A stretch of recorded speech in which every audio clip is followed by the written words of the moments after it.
내 은퇴 자금을 특정 국가 또는 특정 주식이나 ETF에 올인하는 것은 투자가 아니라 도박입니다. 미국 증시는 최근에 10년 이상 오르고 또 올랐습니다. 물론 앞으로도 계속 오를 수 있습니다. 하지만 역사가 증명하는 것은 증시는 언제든지 폭락할 수 있다는 것입니다. 노후 자금을 안정적으로 운용할 수 있는 가장 검증된 방법은 바로 자산 배분입니다. 은퇴 자산을 운용할 때는 최소 20%는 항상 현금성 자산으로 운용하는 것을 추천드립니다. 은퇴 후에는 안전하게 꺼내 쓰는 기술이 굉장히 중요합니다. 일단 은퇴 전부터 흩어져 있는 일반 주식이나 펀드, 예금 자산을 절세계좌 사총사로 옮기는 작업부터 진행해야 됩니다. 네, 안녕하세요. 은퇴 플래너 최종률입니다. 저는 은퇴자들과 예비 은퇴자들의 은퇴 자산 관리를 도와드리고 있습니다. 많은 분들께서 노후 자금을 좀 막연하게 생각하실 것 같아요. 현실적으로 이 정도면 기본 생활은 가능하다는 기준은 어느 정도일까요? 네, 이런 질문을 현장에서도 정말 많이 받습니다. 사실 노후에 필요한 은퇴 자금의 규모는 사람마다 너무나 기준이 다르기 때문에 딱 잘라서 말씀드리기는 정말 어려운데요. 그래도 좀 기준을 정해보자면요. 국민연금연구원에서 2023년도에 발표한 자료에 따르면 부부 기준 적정 은퇴 후 생활비로 월 296만 원을 안내하고 있습니다. 하지만 제가 상담하면서 만나는 수도권의 대기업이나 중견기업 퇴직자들한테 물어보면 하나같이 최소 월 500만 원은 있어야 한다고 답하는데요. 일단 최소한의 월 생활비라고 볼 수 있는 300만 원 기준으로 계산을 한번 해볼까요? 직장 생활을 30년 정도 성실하게 하신 분들은 현재 국민연금으로 매월 150만 원에서 200만 원 정도는 받습니다. 그러면 적정 생활비의 절반 이상은 해결되는 것이죠. 국민연금이 월 150만 원이 나온다고 하면 여기에 월 150만 원의 현금을 더 만들어주면 아주 기본적인 생활은 가능해집니다. 여기서 은퇴자금 계산의 기초인 4% 법칙이 등장하는데요.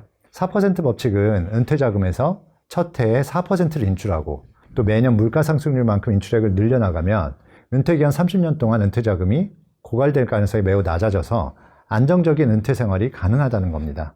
이 4% 법칙을 적용해보면 4억 5천만 원 있으면 여기에 4%를 곱하면 1,800만 원이 됩니다. 즉 4% 법칙에 의하면 4억 5천만 원 있으면 연간 1,800만 원, 매달 150만 원을 안정적으로 인출해서 사용해도 무리가 없다라는 거죠. 정리해보면 국민연금 150만 원에 우리가 현금으로 4억 5천만 원 정도 있으면 기초적인 은퇴 생활은 가능하다라는 겁니다. 다만 여기서 한 가지 명심해야 할 점이 있습니다. 바로 은퇴 크레바스 소득 공백기입니다.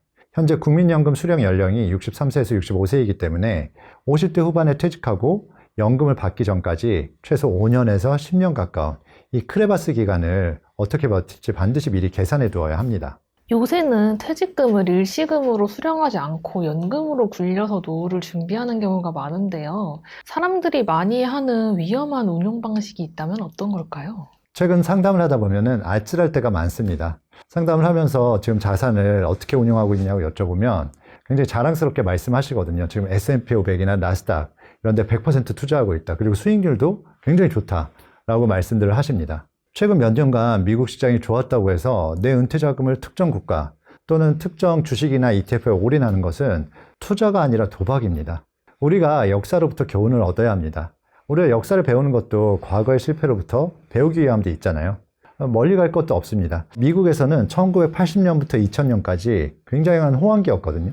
그래서 20년간 지속적으로 증시가 상승하다가 2000년에 닷컴 버블이 터집니다. 당시 미국 증시는 무려 마이너스 49% 반토막이 났어요. 3년간 지속적으로 하락했는데요. 이때 하락하고 S&P 500이 고점을 회복하기까지 무려 8년의 시간이 걸렸습니다. 그리고 2008년에 글로벌 금융위기 때는 또다시 마이너스 57% 반토막보다 더 아래로 떨어졌거든요. 그러면 20년간의 증시 상승을 믿고 부푼 꿈을 안고 퇴직금을 미국에서 주식으로 운용하고 있던 그 2000년도 당시 미국의 은퇴자들은 어떻게 됐을까요? 당시 퇴직자들은 자신의 은퇴 자금이 3년간 반토막 나는 그런 공포스러운 경험을 했고 이 자금이 또 원금 회복하는데 8년의 시간이 걸린 거예요. 그래서 겨우 기다려서 은퇴 자금이 원금 회복을 했는데 곧바로 어떻게 됐나요?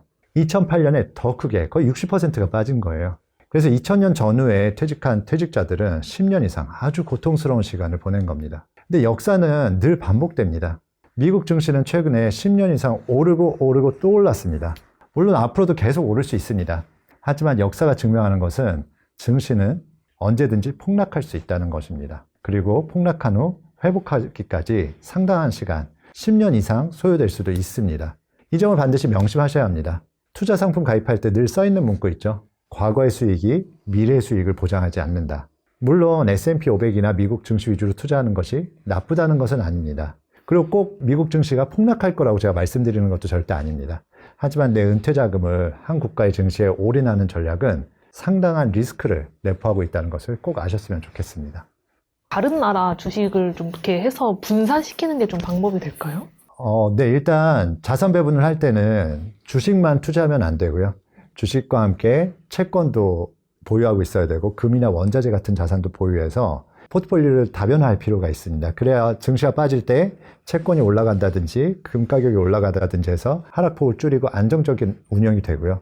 또한 주식을 투자할 때도 미국에만 투자하는 것보다는 미국과 신흥국을 반반씩 나누거나 고르게 좀 투자하는 것을 추천드립니다.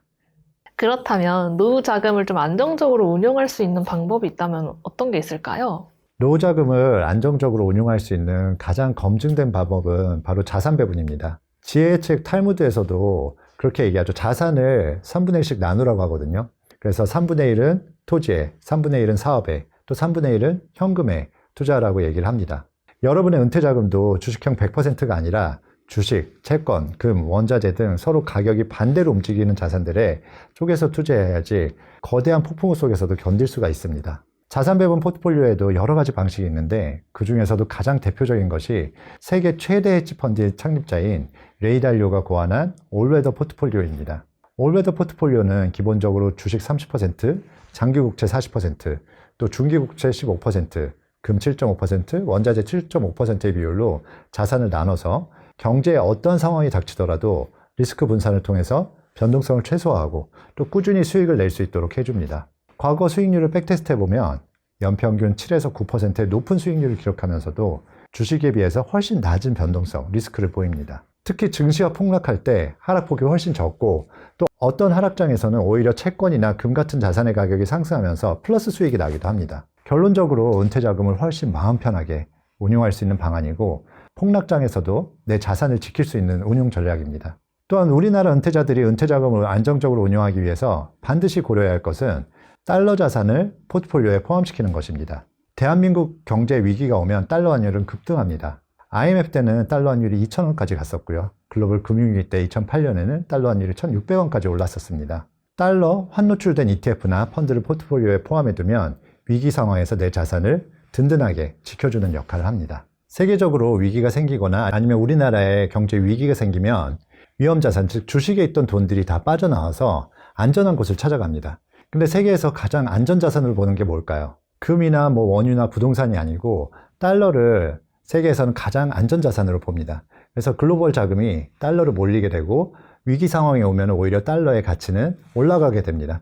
그래서 과거에도 우리나라에 큰 위기가 있을 때는 달러 환율이 급격하게 오르는 그런 현상들을 보이는 거죠. 요새 연금저축이나 IRP를 가지고 있어도 막상 은퇴할 때 어떻게 꺼내 쓰는지 모르는 분들이 많을 것 같은데요. 세금까지 고려하면서 가장 유리하게 수령할 수 있는 전략이 있을까요? 네, 대부분의 은퇴자들이 직장 생활 내내 돈을 모으고 투자하는 것에만 신경을 쓰며 살아왔습니다. 그리고 의외로 제가 만나는 퇴직자들, 은퇴자들도 의외로 투자에만 관심을 많이 갖는데요. 은퇴 후에는 안전하게 꺼내 쓰는 기술이 굉장히 중요합니다. 인출 전략에 대해 안내하기 전에 일단 은퇴 전부터 흩어져 있는 일반 주식이나 펀드, 예금 자산을 절세 계좌 사총사로 옮기는 작업부터 진행해야 됩니다. 일반 계좌는 세금이 붙기 때문에 장기간 운용에 적합하지가 않습니다. 그래서 절세 계좌 사총사라고 우리가 부르는 연금저축, IRP, ISA, 비과세연금 같은 절세 계좌들로 자산을 옮겨놓는 작업을 하셔야 됩니다. 연금저축과 IRP는 연 1,800만 원, ISA는 연 2천만 원, 그리고 비과세연금은 연 1,800만 원까지 넣을 수가 있습니다. 4개 계좌에 합치면 연 5,600만 원을 넣을 수가 있습니다. 부부가 같이 하면 연 1억 원 이상 입금이 가능합니다. 4가지 모든 은퇴 자금은 이 절세 계좌 사총사로 옮겨주는 것이 좋습니다. 그 다음에는 구체적인 인출 전략인데요. 저는 제가 은퇴 자산을 관리해드리는 고객분들과 매년 연봉 협상을 진행합니다. 이 개념을 꼭 스스로에게도 도입해 보셔야 합니다. 예를 들어서 올해 나의 국민연금 수령액이 월 200만 원이고 배우자 국민연금 100만 원, 또 예전에 가입해둔 연금보험이 있어서 월 50만 원이 들어옵니다. 그래서 월 350만 원의 소득은 확보되었다고 가정해 볼게요. 그런데 부부의 은퇴 생활비로 매월 500만 원이 필요합니다. 그럼 매월 150만 원이 비죠. 1년으로 치면은 1,800만 원. 그러면 부부의 올해 연봉은 1,800만 원으로 확정하고 딱 그만큼만 절세 계좌에서 인출하는 겁니다. 그리고 매년 이런 식으로 들어오는 돈과 나갈 돈을 평가해서 그 차익만큼을 내 은퇴자금에서 인출하는 겁니다. 1년치를 한꺼번에 빼서 CMA 같은 입출금 계좌에 넣어놓고 매월 급여받듯이 생활비 계좌로 한 달치씩 스스로 이체해서 급여받듯이 생활을 하는 겁니다. 물론 이와 같은 인출 전략은 사전에 플래닝된 은퇴 후 30년간의 인출 전략의 어떤 큰 틀 안에서 매년 변경된 사항들을 세부적으로 조정해서 적용하는 것입니다. 그리고 은퇴 자산을 운용할 때는 최소 20%는 항상 현금성 자산으로 운용하는 것을 추천드립니다. 이렇게 말씀드리면 어떤 분들은 현금성 자산은 잊어도 얼마 안 붙고 아깝다. 차라리 그 돈을 주식이나 ETF에 투자하고 싶다라고 말씀하시는 분들도 있는데요. 현금성 자산은 다음 두 가지 이유로 굉장히 중요한 역할을 합니다. 자산 배분 차원에서는 현금성 자산의 비중이 증시 폭락기 안정망 역할을 해주고 변동성을 줄여줍니다. 좀 더 안심하고 은퇴자금을 운용할 수 있게 해주는 거죠. 생각보다 매우 중요한 역할입니다. 그리고 은퇴자금을 주식형으로만 운용하면 하락장에서 자산을 인출해야 할 때 큰 고민에 빠질 수밖에 없습니다. 폭락했을 때 손실난 ETF를 눈물을 머금고 팔 수밖에 없습니다. 현금성 자산은 이런 하락기에도 필요한 자금을 마음 편하게 인출할 수 있도록 심리적 지지선 역할도 해줍니다. 현금성 자산은 이런 두 가지 이유에서 은퇴자금 포트폴리오에서 아주 중요한 역할을 합니다. 손실이 무서워가지고 예금 적금만 하는 분들도 많다고 들었어요. 평생 투자를 잘 안 해봐서 은퇴자금을 예금 같은 안전자산으로만 운용하시는 분들도 종종 있습니다. 하지만 우리가 은퇴자산을 운용할 때는 내가 자산이 정말 많아서 어떻게 운용해도 상관없는 경우가 아니라면은 은퇴자금은 반드시 투자로 운용하는 것이 필요합니다. 물론 계속 말씀드리듯이 무리하게 주식형으로만 운용하라는 것이 아니라 자산 배분을 해서 일부 주식형으로 투자를 해서 운용할 필요가 있습니다.